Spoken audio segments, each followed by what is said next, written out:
सत साहेब से भगत आत्माओं को मालिक से यही अरदास है कि आपके हृदय में ऐसा विवेक और समझ जागे जिससे आप सच्चे गुरु और झूठे काल के दूत का अंतर कर सके, उनको पहचान सके। आज का ये वीडियो बनाने का मकसद है कि आपको जानना जरूरी है कि क्यों नितिन दास को वैरागपति ने गुरुद्रोही घोषित किया, जानना जरूरी है।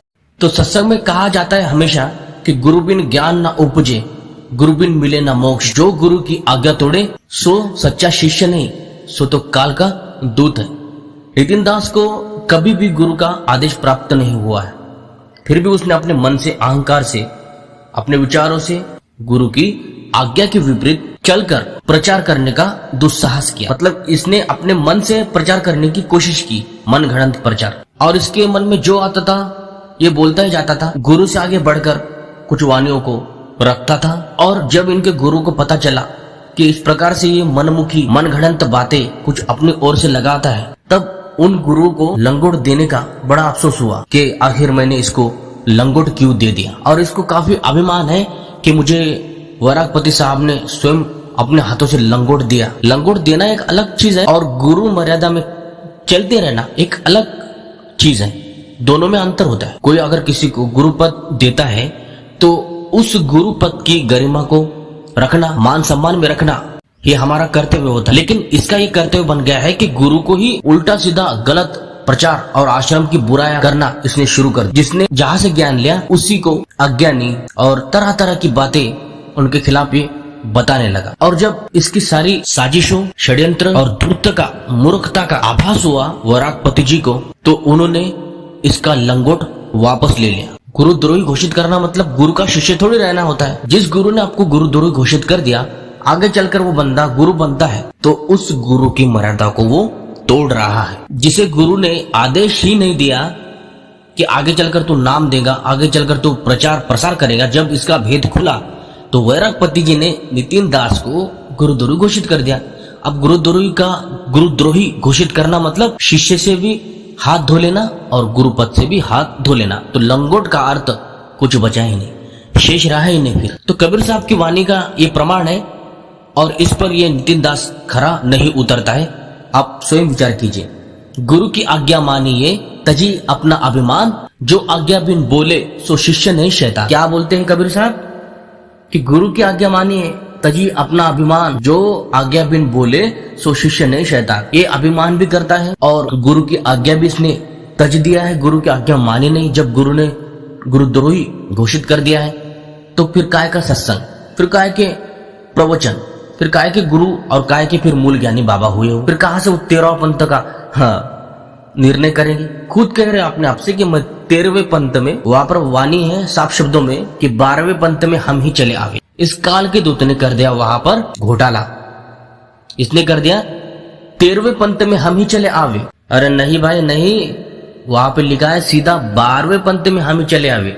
परमात्मा जो अपने पंथ आगे चलाएंगे वो 12वें पंथ में आएंगे और फिर 12वें पंथ से 12वें पंथ का अज्ञान मिटाकर 13वें पंथ की वो घोषणा कर देंगे, अर्थात पंथ की शुरुआत कर देंगे, सत्य पंथ। और वो शुरुआत कर दी है संत रामपाल जी महाराज जी। संत रामपाल महाराज जी का ही पंथ सत्य पंथ है। रविदास महाराज की वाणी में काफी प्रमाण मिलता है और रविदास महाराज जी की वाणी में साफ शब्दों में कहा है कि सत्य पंथ का करे प्रचारा, देश धर्म का करे विस्तारा, कि वो सत्यपंथी होगा और सत्य पंथ का प्रचार करेगा। अर्थात संत रामपाल महाराज जी के पंथ को ही सत्य पंथ कहा जाता है, गुप्त रूप से। कोई कोई जानता है, कोई कोई नहीं जानता इसको। इस पंथ को कबीर साहब ने सत्सुकृत पंथ भी कहा है, सत्सुकृत।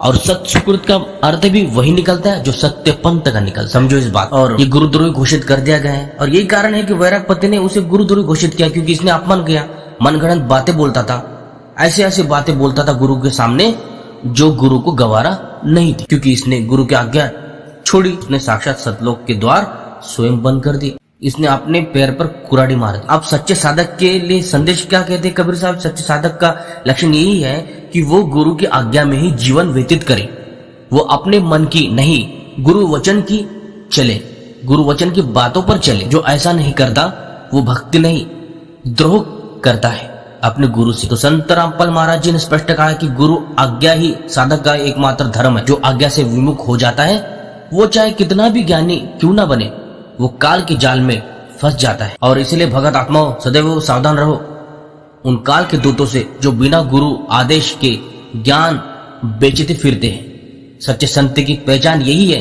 कि वो गुरु आज्ञा से चलता है और दूसरों को भी आज्ञा पालन का उपदेश देता है। अब आइए सुनते हैं कि लंगोट के बारे में क्या चर्चा हो रही थी नितिन दास के बारे में। आइए सुनते हैं। तो मेरी पूरी साल नाम कमाने लायक रहे, हम चार भाई पड़े रहे, खाने वाला कोई नहीं। इतना हमने उसे इसीलिए झाड़ा कि जिस गुरु ने बिना किसी के परमिशन के तुम्हें चुपचाप लंगोटी दे दी, तुम्हें तो उनके चरणों में ही पड़ के सड़ जाना होता, और तुम क्या कर गए। आज हमारे लिए आप सब समाज आया, उसके लिए तो कोई था भी नहीं, कोरोना का टाइम था और अकेले आके ले गए, तब भी तुम गुरु को न समझ पाए कि तुमसे मूर्ख कौन होगा। जिस गुरु ने तुम पे इतनी बड़ी दया अकेले करके चुपचाप कर दी, हमारे लिए समाज आया। साहब ने उसके लिए बदनामी भी सुन रहे हैं, समाज हमारा पीठ पीछे साहब को उंगली उठाता है कि साहब ने अगर जानते थे क्यों लंगोटी दे दिया। अब बीच की बात क्या थी कि जब वो पीछे ही पड़ गया, घर में नाम इनके नाम की लंगोटी पहन लिया, आश्रम पे जब आया लंगोटी पहना हुआ था वो, तो फिर भी साहब ने दया करी, फिर भी उन्होंने उनको साधु बनाया। ये तो उन्होंने पहले ही कह के आए थे कि लंगोटी तो हमने पहन ली थी, बस हम आए हैं अपनी प्रक्रिया पूरी करने।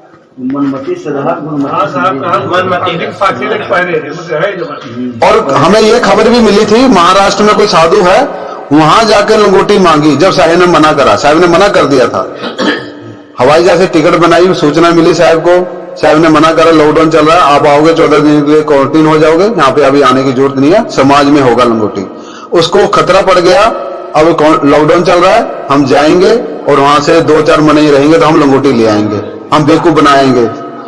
महाराष्ट्र गया, वहां कोशिश करी, उसको ये ज्ञान नहीं था नितिन को कि जब साधु लंगोटी तब देता है जब उसका गुरु ना हो, शरीर छोड़ गया हो। अब आप भगत हो, जिसको जानते हो, समाज में रहते हो, गुरु जी तुम्हारे यहाँ बैठे हैं और तुम बढ़िया से लंगोटी ले लोगे, वो देंगे नहीं। वो पूछेंगे तुम्हारा गुरु कौन है, वो कहते हमारे विराग साहब है, उनको पता है विराग साहब हैं वर्तमान में, तो यहाँ करने का, यानी कि इसमें कोई कमी है। गुरु की बदनामी करी महाराष्ट्र में जाके, मेरे गुरु में कमी है इसलिए मैं वहां लंगोटी नहीं लेना चाहता। जब वहां से ठोकर लगी तब यहाँ आया और इन लोगों का साथ लिया और जाके वहां पे कागज बनवाए, लॉकडाउन में आया और साहब से लंगोटी ले गया।